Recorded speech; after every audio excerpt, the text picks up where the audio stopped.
साथ संगत जी, प्यार से कहना धान रंगा जी। संगत में भी महापुरुषों ने ये इशारा किया कि कैसे हम अगर संसार में आए हैं तो जहां अपनी रिस्पॉन्सिबिलिटीज भी हमें निभानी है, वहां साथ ही ये जैसे दासी के पीछे कोटेशन भी लिखी है, वन वर्ल्ड वन फैमिली, कि कैसे हम अगर अपना दायरा एक संकीर्ण कर लेते हैं कि हमारा परिवार तो सिर्फ उंगलियों पे गिन सकते हैं, ऐसी बात नहीं। ये पूरा संसार ही एक हमारा है, अपना है। ये परमात्मा के सभी बच्चे हैं और हम भी। तो सब ये जो यूनिवर्सल ब्रदरहुड की चाहे बात हो,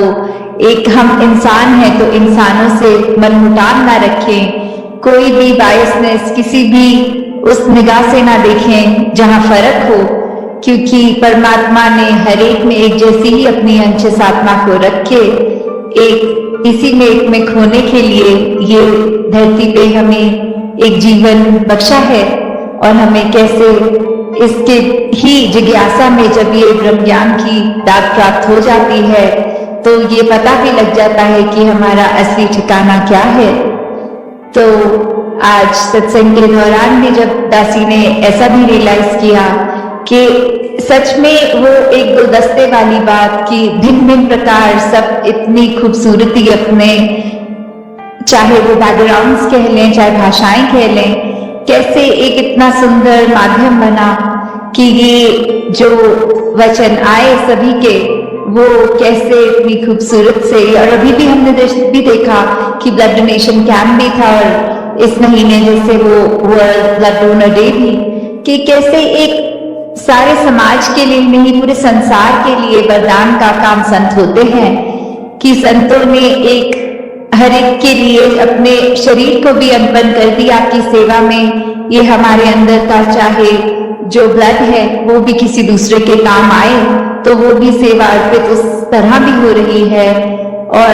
ये संसार के लिए जहां बेटरमेंट की बात आती है, जहां सस्टेनेबिलिटी, कंजर्वेशन, इतने सारे ये जो टर्म्स हम सुनते हैं कि कैसे हम जिस तरह इस संसार में आए थे उससे ज्यादा इस संसार को खूबसूरत छोड़ के जाएं। तो जैसे वो अक्सर सत्संग में भी उदाहरण सुनते हैं कि एक इंसान अगर कमरे में आया तो हमारा रिएक्शन हो सकता है कि ये कब जाए कमरे से और हम चैन की सांस लें, या एक इंसान के अंदर कमरे के आने से इतनी हर्ष फील होता है, इतना खुशी कि ये इंसान बस क्यों रुक के गया, ये और ज्यादा रुकता तो और आनंद आता। तो हमने इस संसार पे किस तरह का प्रभाव छोड़ना है वो हमारे जीते जी ही तय होना है। वो हम जिनको अपने दिनचर्या में मिलते हैं उनके साथ कैसे एक हमारा रिलेशन एस्टैब्लिश होता है, तो उसी पे हमें जहां फोकस करना है वहां ही ये सब तभी पॉसिबल है जब इस निरंकार प्रभु परमात्मा से ही हमारी लिंक जुड़ी हो, और जब इसी के ही इस निरंकार रूपी समुद्र में हम जब बह रहे हों, बिना अपना वो एक अलर्टनेस तो रखनी जहां चेतनता की बात होती है, पर एक जो कहते हैं गोइंग विद द फ्लो, ये बहते चले जाना इस निरंकार की रजा में। ये पल पल जैसा हमारे लिए सोचा है उसी में बिना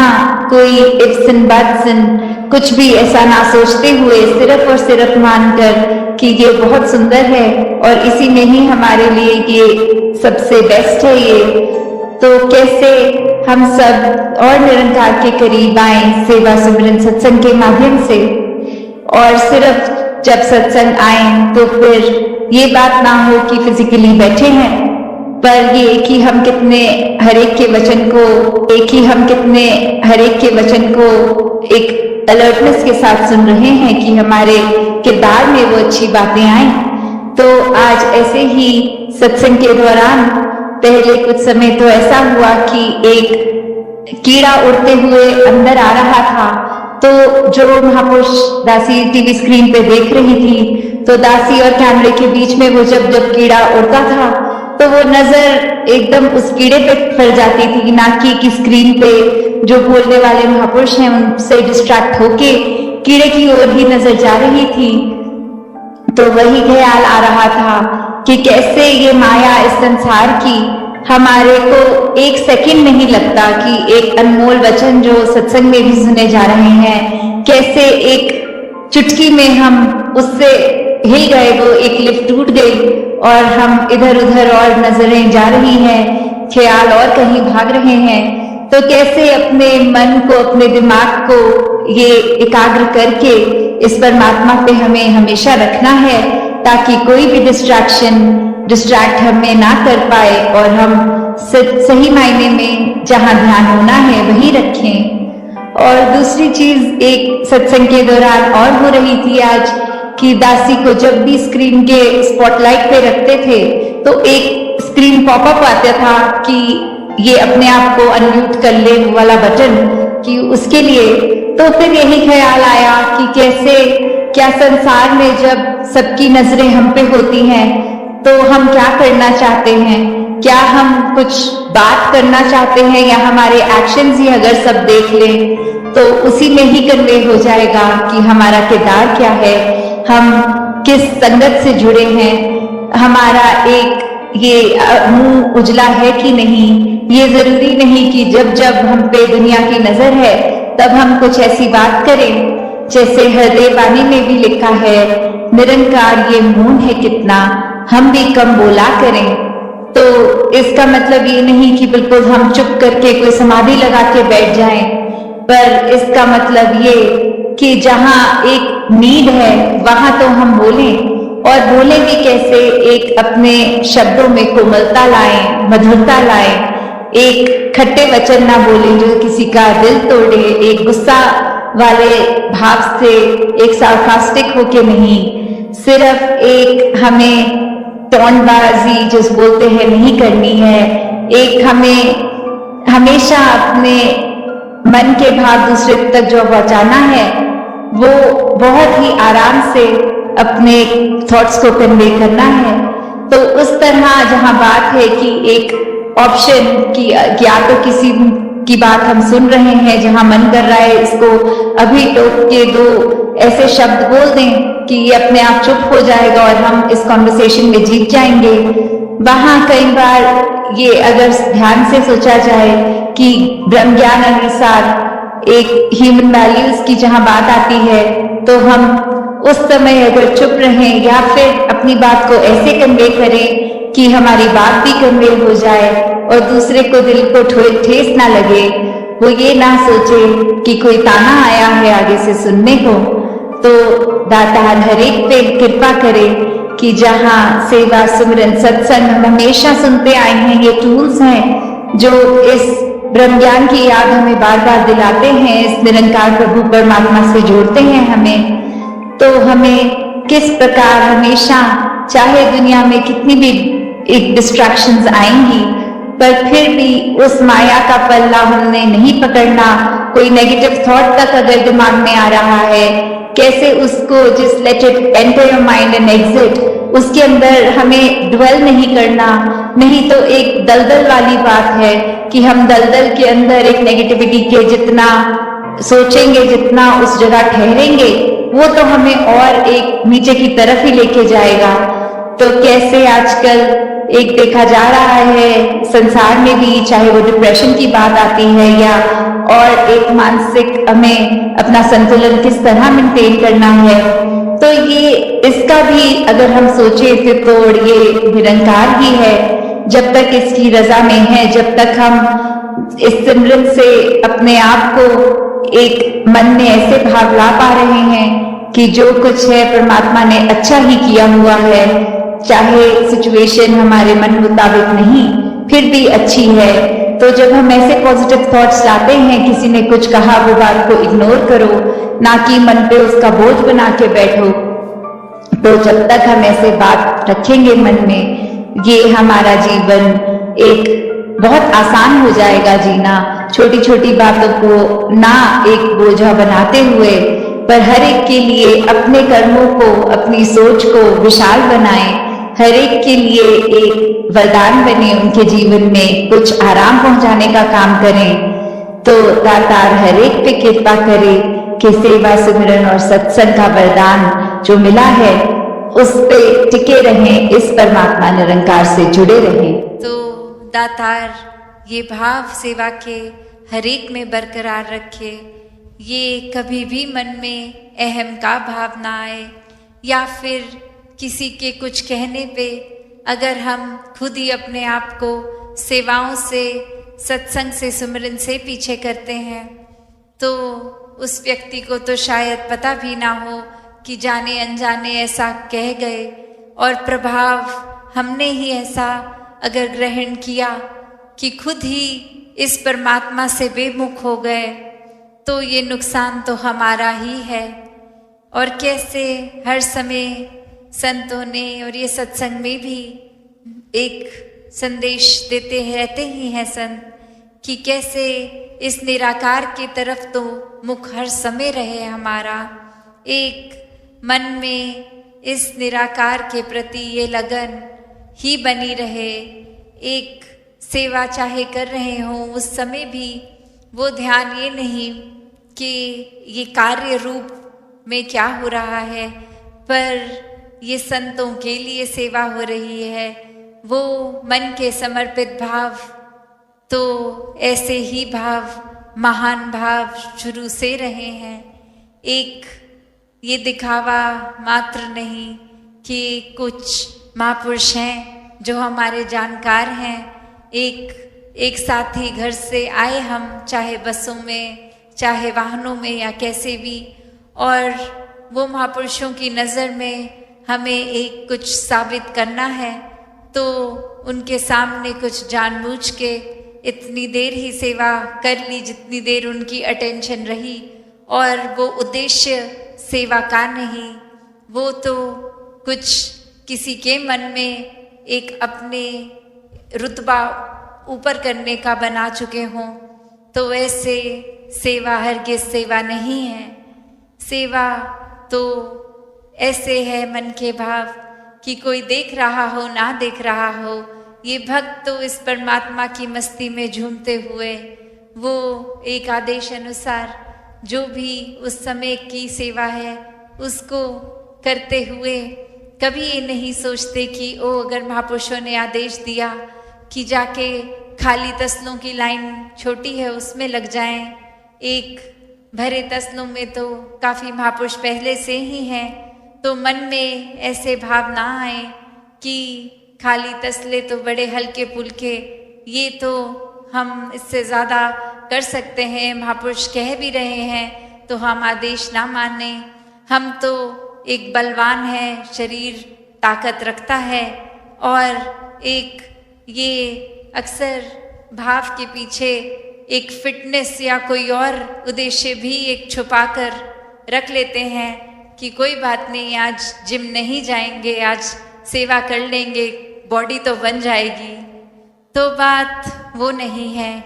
एक भाव, एक उसका बाय प्रोडक्ट ज़रूर है कि जब तन से सेवा कर रहे हैं तो शरीर ने तो स्वस्थ रहना ही है। तो बात वो नहीं कि एक भाव सेवा का नहीं, पर इसलिए ही कुछ कर रहे हैं कि चलो 2 हाथ हिला लेंगे, शरीर ठीक रहेगा। ये शरीर ने तो खुद ब खुद ठीक रहना है अगर मन के भाव ठीक रहेंगे, वरना अक्सर ये भी हर एक ने नोटिस किया है एक कभी ना कभी कि एक स्वस्थ शरीर भी हो पर अगर मन एक मायूस होने लगता है तो सीधा शरीर की सेहत भी डूबती है। तो बात यही, ये मन से तन से एक ये लिंक जो है, और कैसे एक मन में भाव पावन हो, पवित्र हो, सेवा भाव हो, एक अपने आप को दूसरों की नज़र में उठाने के भाव ना हो, सिर्फ इतना ही कि हम तो कुछ करने लायक है नहीं, ये सेवा हिस्से आई तो ये खुशकिस्मती है, और इसको पूरी तरह निभाने की ना समझ, ना अकल, ना कोई कैपेसिटी, पर ये दातार ने मौका बख्शा है तो वो योगदान ज़रूर होगा। वो अक्सर हम कितनी बार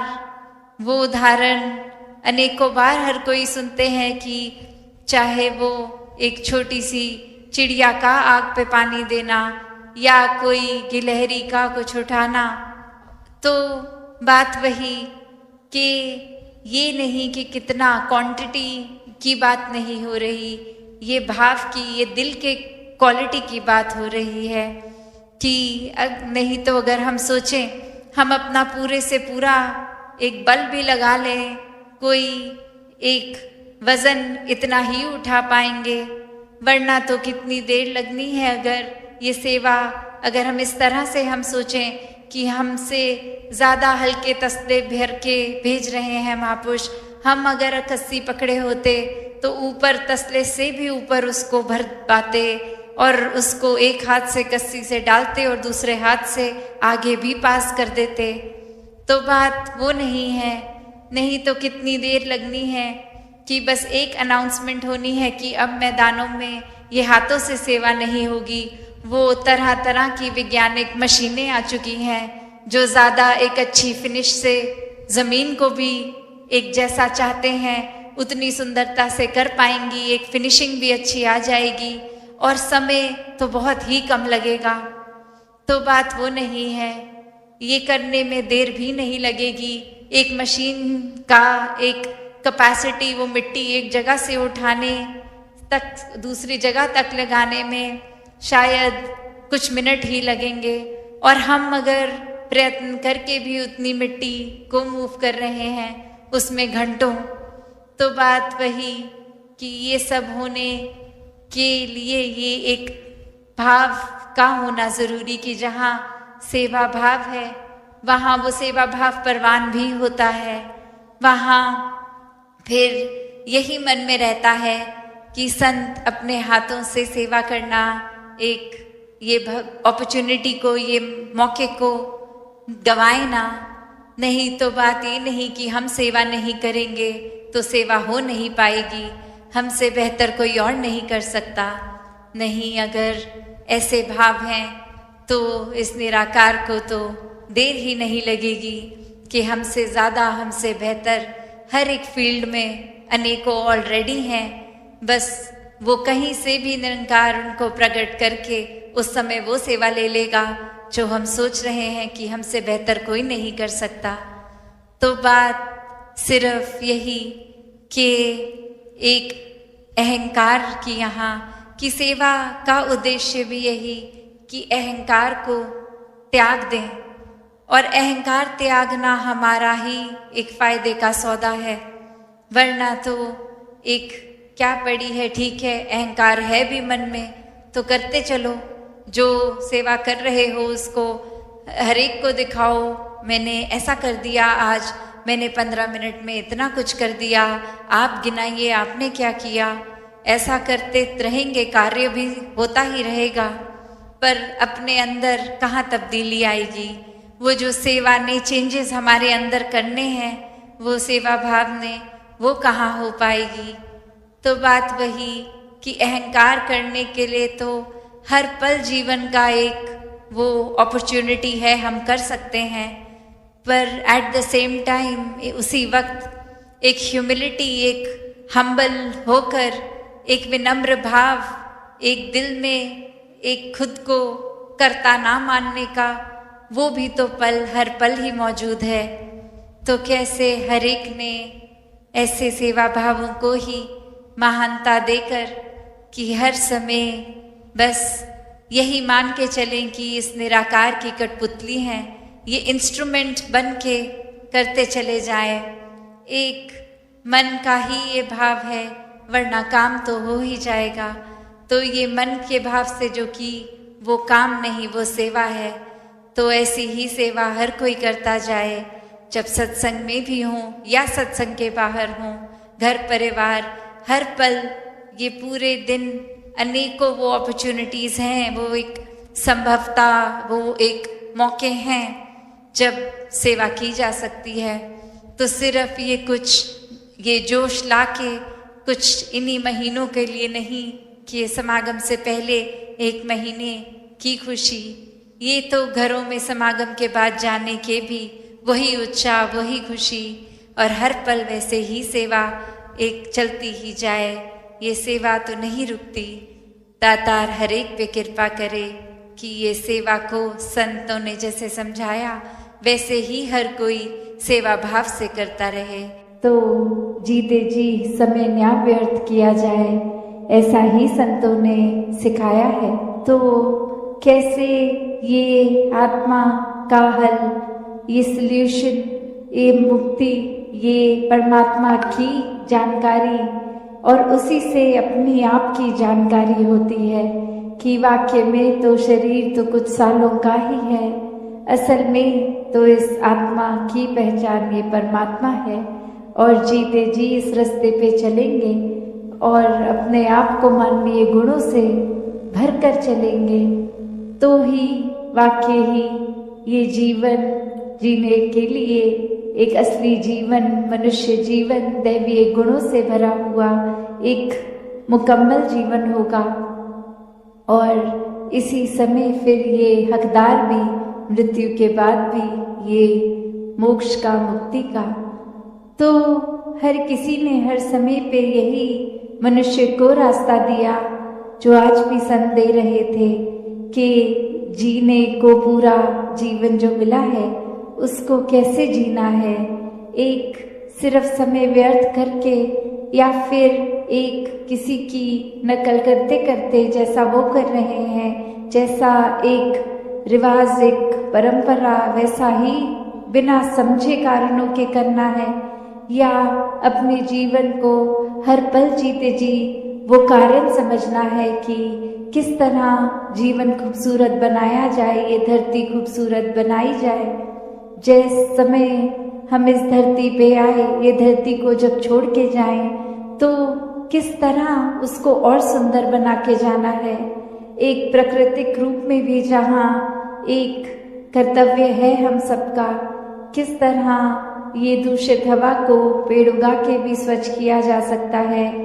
और ये कचरा ना फैला के एक उस रूप में अपनी नियमित जगह पे वो कूड़ा इकट्ठा करना, और कैसे वो रिसाइकल की भी बात आती है कि व्यर्थ चीज नहीं करके उसका किसी और तरीके से भी इस्तेमाल करना। वही वो बात कि ये फिर प्रदूषण सिर्फ बाहरी संसार का नहीं, ये जीते जी हमें अंतर मन को भी साफ करना है, इस परमात्मा को और बसा के जो कि पहले ही हमारे भीतर भी है, बाहर भी है, कण कण में है, हर जगह है। तो वही उदाहरण जो एक मृग का आता है कि एक खुशबू जो उसके अंदर ही होती है वो मृग समझता नहीं और जगह जगह एक जंगल में ढूंढते ढूंढते कि ये खुशबू कहाँ से आ रही है, वो खुशबू तक जाने में भटकता है और असल में तो वो कस्तूरी की खुशबू उसके अंदर ही है, उसकी नाभि से ही आ रही है। और कैसे ये समय फिर व्यर्थ हो जाता है सिर्फ और सिर्फ वो भटकन में। तो ये पहचान परमात्मा की जब हो जाती है तो वो भटकन एक समाप्त हो जाती है आत्मा की। अब उस तरह देखें तो फिर जिस तरह उस मृग को बता दिया जाए कि इधर उधर भटकने की जरूरत नहीं है, आप जिस स्थान पे हो उसी स्थान पर ये खुशबू भी है।